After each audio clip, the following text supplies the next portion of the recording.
Retour sur le plateau de vérité historique, vérité à tout jamais, vérité pour l'univers. Jésus, vous l'avez vu, évidemment, tout le monde en parle, tout le monde se l'approprie, mais qui est le dépositaire légal aujourd'hui de la pensée du Christ? C'est un peu la question que j'ai envie de poser à mes invités. Alors, je vais peut-être commencer par vous, monseigneur Mfoudi, qui nous venait donc directement de la forêt équatoriale.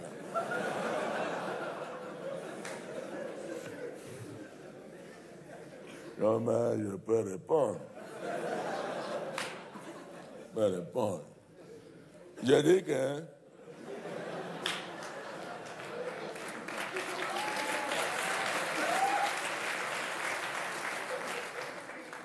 Jésus est arrivé au Cameroun dans les années 1850. C'était au mois de juillet. Avant, on ne connaissait pas Jésus. Non, on ne connaissait pas. Jésus est arrivé avec les Blancs. Comme ça, dans la terreur absolue. Mais quand les Blancs sont arrivés sur les côtes africaines avec les fusils, on ne connaissait pas. Non, c'était la fête foraine, c'était le tir au pigeon, c'était des terroristes. Vos affaires de Ben Laden aujourd'hui, non, mais ça c'est les petits machins pour les enfants. Hitler, un joyeux fanfaron. Quand les Blancs sont arrivés sur les côtes africaines, j'ai dit que c'était le massacre. En ce temps-là, le mot extermination n'avait pas seulement une dimension commerciale. Et là, je ne vise personne en particulier. Non. Je dis qu'on pensait qu'on allait mourir. On pensait qu'il y a bientôt, il n'y avait plus l'Africain. On allait se cacher dans la forêt. Sont arrivés deuxième vague, les missionnaires, les gens de Jésus. Eux n'avaient pas de fusil, ils étaient gentils. Ils disaient, n'aie pas peur, n'aie pas peur. Ils disaient, non, mais j'ai peur. Qu'est-ce que tu racontes, n'aie pas peur? Ils sont en train de me tuer comme ça, toi tu dis, n'aie pas peur. Je dis, non, mais moi je suis gentil, je suis les gens de Jésus. Ils s'approchaient comme ça, ils voulaient toujours comme ça nous caresser la tête. Ils disaient, oh, tu es tout don derrière un mouton. Je ne suis pas un mouton, je suis Mfoudi. Qu'est-ce que tu racontes? Est-ce que moi je dis, toi tu es un cochon? Non. Tu ressembles, mais je te respecte.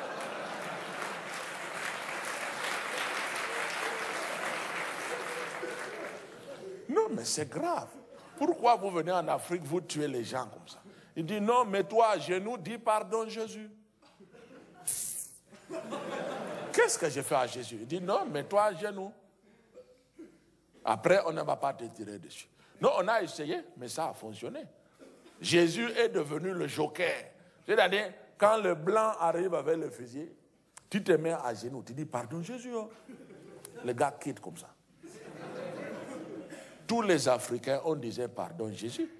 Mais tu vois, j'ai dit que, non, la parole de Jésus, c'était bien. Mais quand le bien arrive quelque part, le mal est toujours caché derrière. C'est-à-dire, avec les Blancs sont arrivés les problèmes. L'argent. La première religion dans le monde, mais au Cameroun, non, c'est l'argent.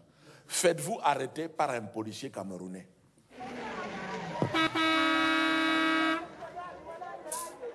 Qui klaxonne comme ça?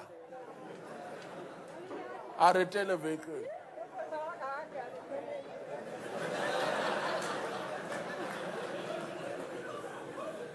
Mais c'est quoi?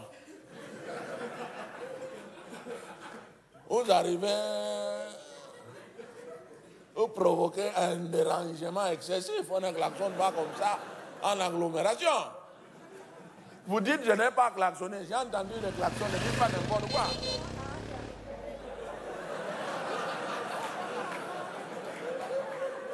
Non, ça c'est les petits klaxons moto-taxi de mon cousin. Je laisse. Mais le gros klaxon des 4x4 Toyota VX, intérieur cuir, non. Arrêtez le moteur. Vous arrivez, monsieur, mais comment? Vous êtes au Cameroun, vous êtes dans un état de droit. On ne fait pas n'importe quoi.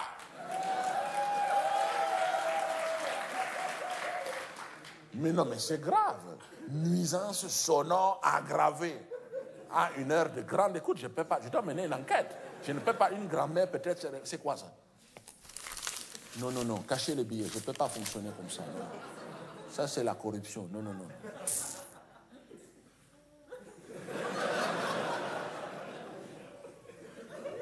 Qu'est-ce que 1000 francs CFA? Mais comment?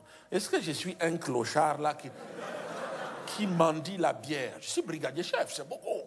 C'est l'équivalent de préfet chirurgien dentiste. Non. Rajoute seulement l'argent. Discrètement, discrètement. La caisse de bière, descends ça de la voiture. On ne conduit pas avec la bière dans la voiture, non? Quitte maintenant. Mais je suis pas content, hein? Merci. Merci. Merci, monsieur Mfoudi, pour cette description, malheureusement si réaliste, de la corruption en Afrique. Corruption qui ne concerne pas d'ailleurs que le continent africain. On l'a vu d'ailleurs très récemment avec la condamnation de monsieur Chirac, qui s'est bien servi aussi d'ailleurs. Revenons quand même sur le sujet, Jésus. Mustapha Biribi, la place de Jésus dans l'islam d'aujourd'hui. Jésus. Ce prophète de l'islam. Il est prophète de l'islam. Jésus islam. C'est islam. Jésus islam. C'est l'islam. Sa mère, Sainte Marie, sa mère, c'est l'islam. Voilà l'islamique, l'islam. Un jour, tais-toi, un jour, Dieu il va dire tous les croyants, chrétiens, musulmans, arrête de faire l'esclave devant le fils de Satan, Dominique Strauss-Kahn. Écoute-moi, n'aie pas peur, laisse-moi parler, écoute-moi. Après, je vais partir, écoute-moi. Strauss-Kahn, c'est l'envoyé du diable. Écoute-moi, n'aie pas peur, écoute-moi. Bientôt, il va retourner dans son terrier à ras d'Israël. Écoute-moi. Il va retourner en Israël. Il va appeler tous les fils de Satan. Venez, les fils de Satan, va danser, va violer les gens. Écoute-moi. Quand tous ces fils de Satan, ils vont être rassemblés là-bas, Dieu il va se retourner vers tous les croyants comme ça. Il va dire, allez-y, j'ai rien vu. Ce jour-là, voilà sa mère, tu vas comprendre. Hitler, c'était un gentil garçon, tu vas voir. C'était pas l'islam, attention. Mais ça partait d'un bon sentiment. C'est-à-dire, quand tu es face à Satan, sa mère, il n'y a pas d'histoire de traiter le couteau, la gorge. Il n'y a pas de...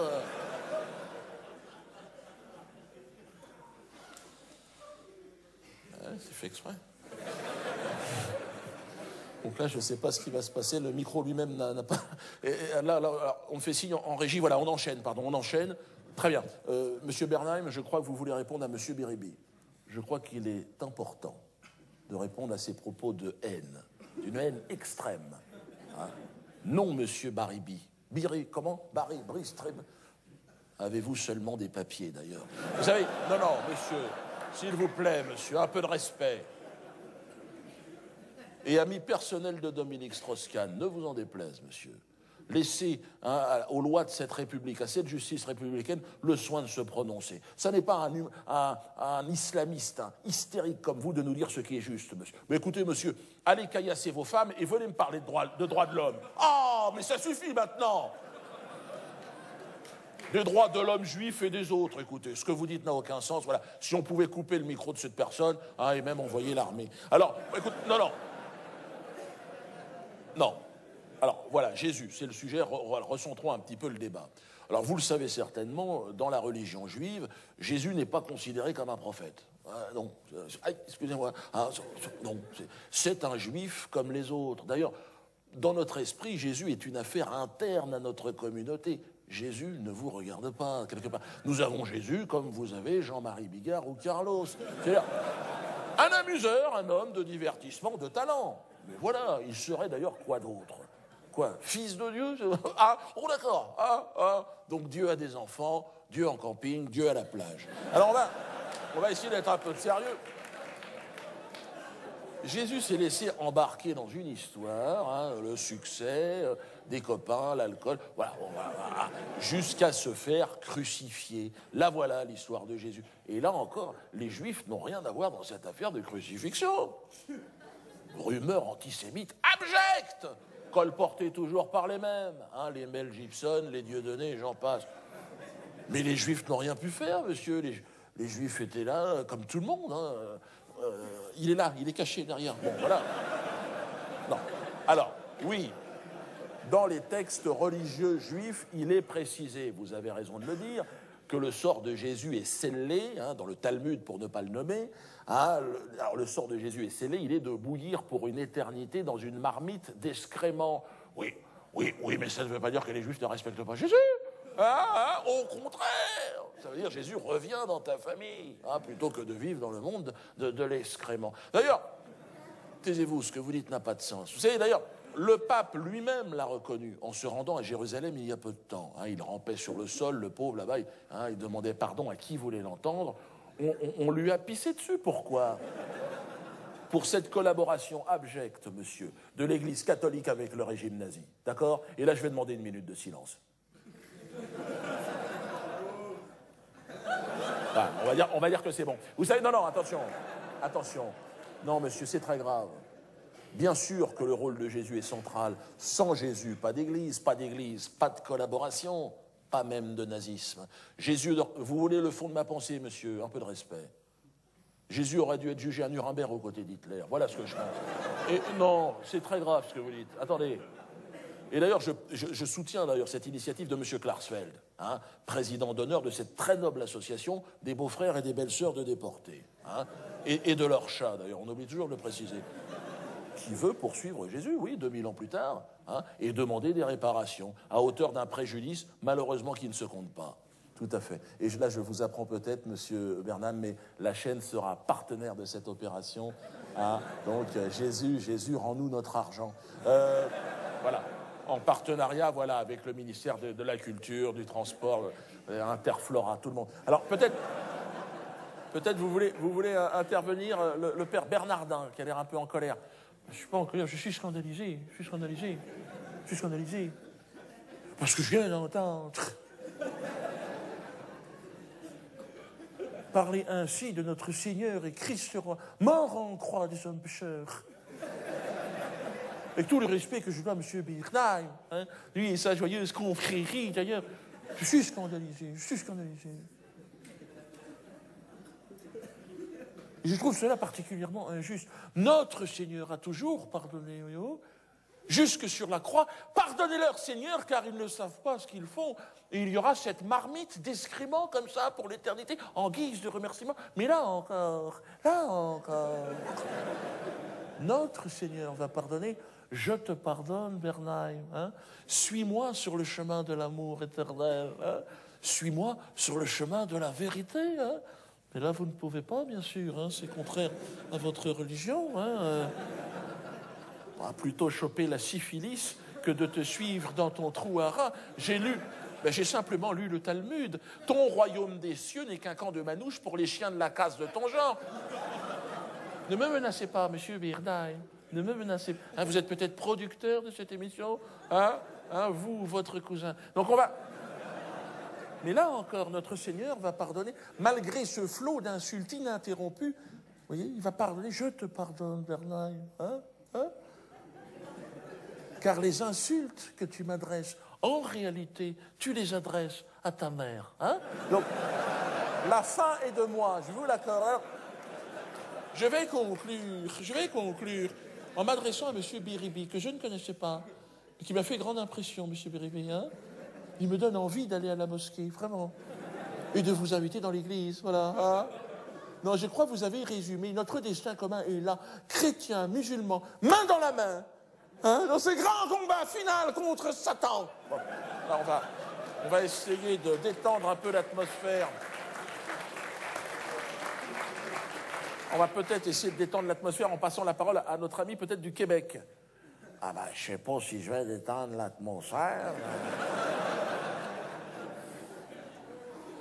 Moi, mes oreilles sont pas capables d'entendre les hosties de coris d'un tabarouette.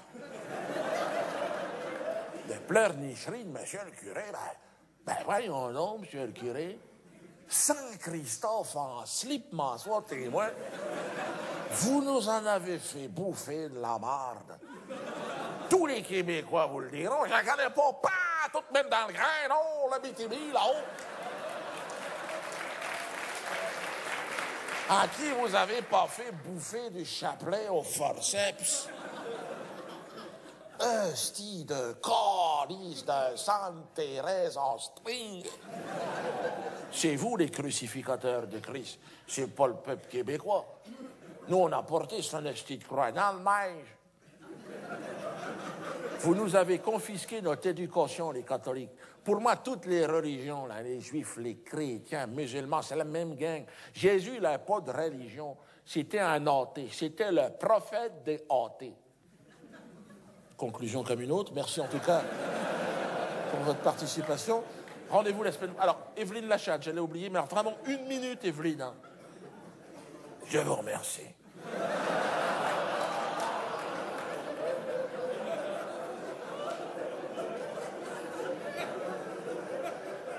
Alors, pour ma part,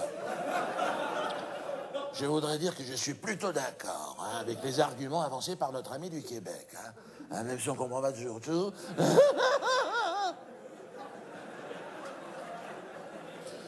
Non, monsieur le curé, Jésus ne vous appartient pas. Non. Il appartient naturellement à la communauté gay et lesbienne du monde. Enfin, Jésus et les 12 apôtres. Vous ne vous êtes jamais posé la question? 12 superbes jeunes hommes dans la force de l'âge, sous des tentes pendant des années. Jésus était homosexuel et sa crucifixion est avant tout celle d'un pédé, monsieur.